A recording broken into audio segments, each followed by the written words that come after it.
Salut, c'est Paola. Chaque jour, je vous lis un grand texte de philosophie en espérant que ça vous plaise. Enfin, sauf le jeudi, bien sûr.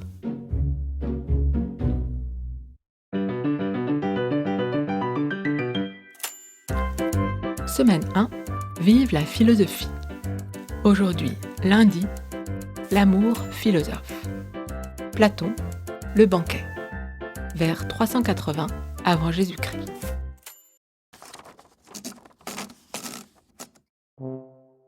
La philo dans le texte, une production, je discute.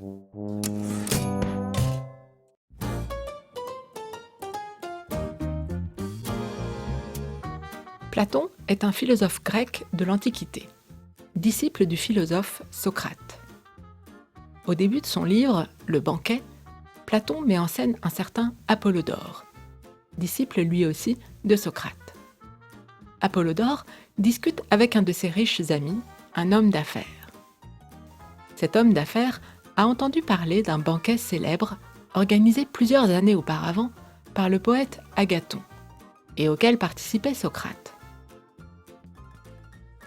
Il voudrait qu'Apollodore lui raconte la discussion que les invités ont eue pendant ce dîner.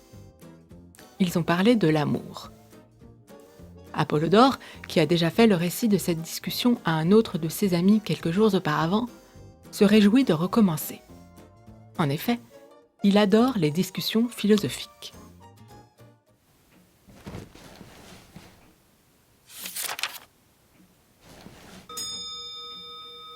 Aussi bien, outre le profit que je trouve à parler ou à entendre parler de philosophie, il n'y a rien au monde où je prenne tant de plaisir, tout au contraire des autres discours.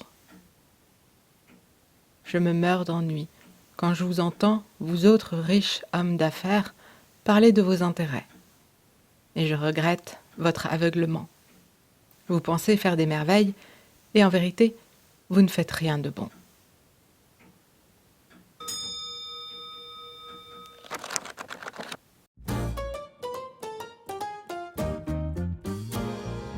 Apollodore n'a pas assisté lui-même à ce banquet, mais il en connaît l'histoire grâce à un autre disciple de Socrate, Aristodème, qui lui était présent et lui a tout raconté. Voici l'histoire de ce dîner. Le poète Agathon fête avec quelques amis le premier prix que sa pièce de théâtre a reçu et qui a été acclamé par près de 30 000 Athéniens. Il a déjà fait la veille au soir une très grosse fête avec ses comédiens, où tout le monde a beaucoup bu.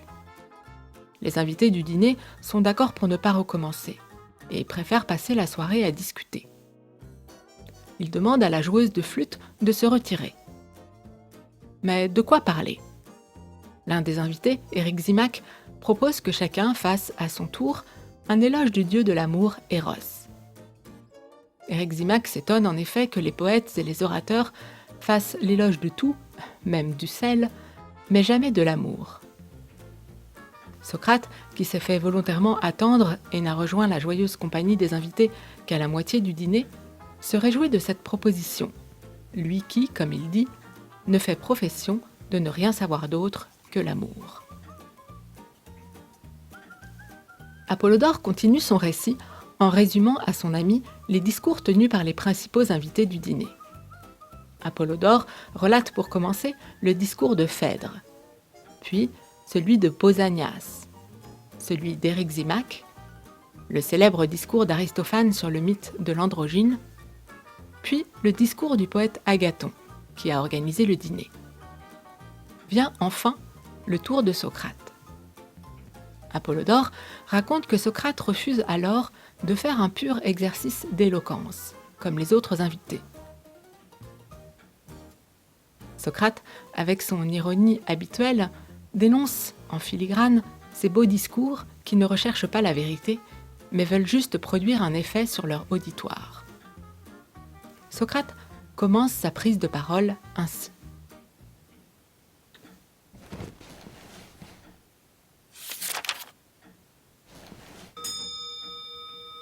Je me rends compte combien j'étais ridicule lorsque je me suis engagée tout à l'heure à faire, quand ce serait mon tour, moi aussi, les louanges de l'amour, et que je me suis vantée d'être savant dans ce domaine, Moi, qui ne sais même pas comment il faut faire l'éloge de quoi que ce soit.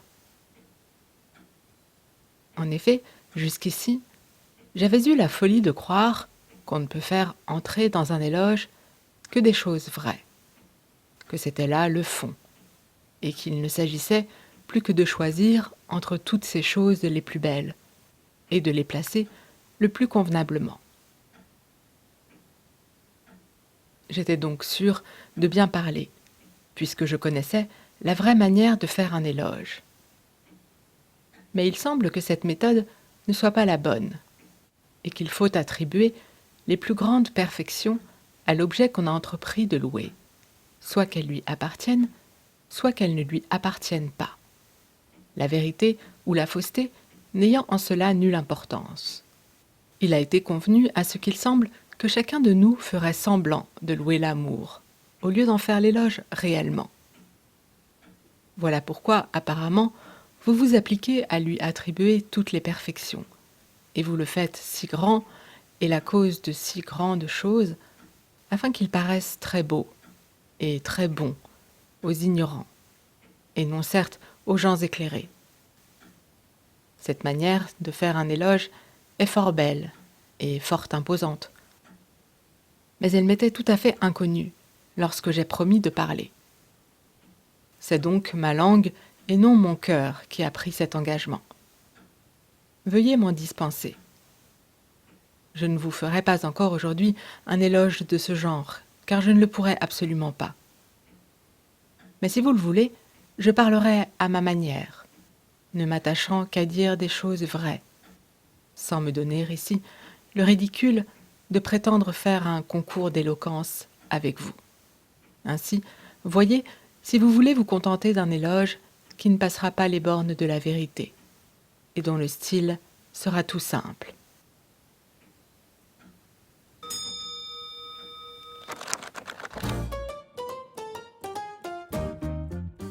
Les invités étant d'accord avec la proposition de Socrate de s'en tenir à la simple vérité, ce dernier se met alors à interroger Agathon sur l'éloge qu'il vient de faire, afin d'examiner s'il a dit vrai sur l'amour. Un dialogue fait de questions-réponses commence entre Socrate et Agathon. C'est la fameuse maïeutique socratique, ou l'art d'accoucher les esprits de Socrate. Socrate commence par montrer à Agathon que l'amour aime et désire non pas ce qu'il possède déjà, mais ce qui lui manque. Le manque est constitutif de l'amour. On aime et on ne désire que ce qu'on ne possède pas. L'amour aime donc ce qui lui manque. Or, Agathon le reconnaît facilement, l'amour cherche et aime avant tout ce qui est beau, qu'il s'agisse des beaux corps ou des belles âmes. Le beau, donc, lui manque. Difficile par conséquent de dire qu'Éros, l'amour, est le plus beau des dieux, comme l'a fait Agathon. Agathon est vaincu. Socrate se met alors à raconter le dialogue qu'il eut sur le même sujet avec une prêtresse du nom de Diotima, et comment, grâce à celle-ci, il comprit ce qu'était vraiment l'amour.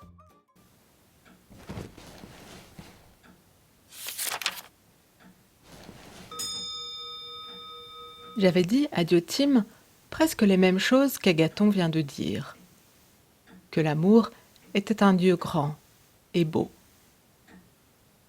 Et elle se servit des mêmes raisons que je viens d'employer contre Agathon pour me prouver que l'amour n'était ni beau ni bon. Je lui répliquai. « Qu'entends-tu, Diotima ? Quoi ? L'amour serait-il laid et mauvais ? » Ne conclus donc pas, répondit-elle, que tout ce qui n'est pas beau est laid, et que tout ce qui n'est pas bon est mauvais. Et reconnais que si l'amour n'est ni beau ni bon, tu n'es pas obligé de le croire laid et mauvais. Mais enfin, Diotima, dis-moi, qu'est-il donc ? C'est, comme je te le disais tout à l'heure, quelque chose d'intermédiaire entre le mortel et l'immortel. Mais quoi enfin ? L'amour est un grand démon, Socrate, et tout démon tient le milieu entre les dieux et les hommes.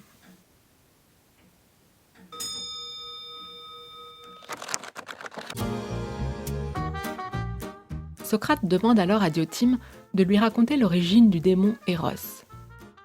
Diotima raconte qu'Eros a pour père Poros, la richesse, mais pour mère Peña, la pauvreté, et a été enfanté lors d'un festin organisé le jour même de la naissance de Vénus. Diotima poursuit.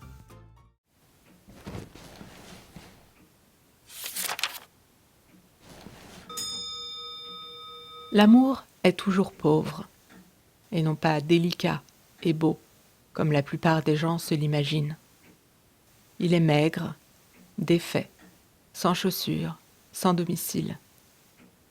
Il n'a point d'autre lit que la terre, pas de couverture. Il couche à la belle étoile, auprès des portes et dans les rues. Enfin, en digne fils de sa mère, il est toujours misérable. D'un autre côté, suivant le naturel de son père, il est toujours à la recherche de ce qui est beau et bon. Il est brave, entreprenant, robuste, chasseur habile, sans cesse imaginant quelque ruse, jaloux de savoir et mettant tout en œuvre pour y parvenir, passant toute sa vie à philosopher, enchanteur, magicien, sophiste. Sa nature n'est celle ni d'un immortel, ni d'un mortel. Mais tour à tour, dans la même journée, il est florissant, plein de vie, tant que tout abonde chez lui. Puis, il s'en va mourant. Puis, il revit encore, grâce à ce qu'il tient de son père. Tout ce qu'il acquiert lui échappe sans cesse, de sorte que l'amour n'est jamais ni vraiment riche, ni vraiment misérable. De même qu'entre la sagesse et l'ignorance, il reste à la limite. Et voici pourquoi. Aucun dieu ne fait de la philosophie et ne songe à devenir sage, puisqu'il l'est déjà. Et en général, ceux qui sont sages ne cherchent pas à philosopher. Nous pouvons dire la même chose des ignorants. Ils ne font pas de philosophie et ne veulent pas devenir sages. L'ignorance a précisément ce défaut de rendre contents d'eux-mêmes des gens qui ne sont pourtant ni beaux, ni bons, ni sages. Car personne ne cherche à acquérir ce dont il ne pense pas manquer. Mais Diotima, lui dis-je, quels sont donc les gens qui font de la philosophie, si ce ne sont ni les sages, ni les ignorants? Voilà qui est clair, Socrate, même un enfant le verrait. Ceux qui font de la philosophie sont ceux qui tiennent le milieu entre les sages et les ignorants. Et Eros, l'amour, en fait partie. La sagesse est l'une des plus belles choses au monde. Or, l'amour cherche le beau. Par suite, il est nécessaire que l'amour fasse de la philosophie. Et, en tant que philosophe, reste intermédiaire entre le sage et l'ignorant.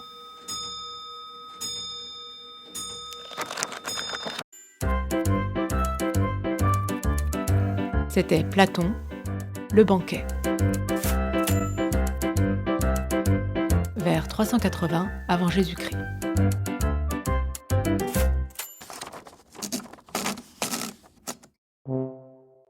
La philo dans le texte, une production Je discute, à retrouver tous les jours sur votre plateforme de podcast préférée. C'est bien.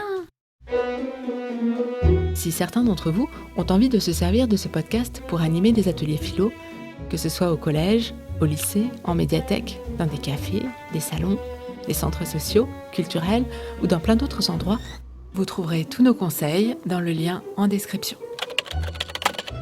Et si vous avez des questions, des suggestions, des remarques sur ce merveilleux podcast, n'hésitez pas à m'écrire à paola@jeu-discute.fr. À bientôt!